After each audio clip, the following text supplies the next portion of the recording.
এই কলিজার ভাই ও আপুর আসসালামু আলাইকুম। সবাই কেমন আছো? শুভ সকাল।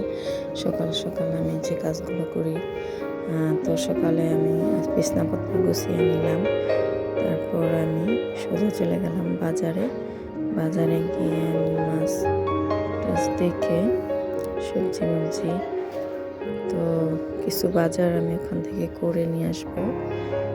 আর দেখো এই যে আমাদের বাজার কেমন। তো এই তো তারপর আমি চা বানিয়ে বাসায় একটু খেয়ে নিলাম, সাথে আমার ছেলেকেও একটু চা দিলাম। বাজার থেকে কি সবজি নিয়ে আসছি দেখো, চাল কুমড়া, সাথে বটবটি,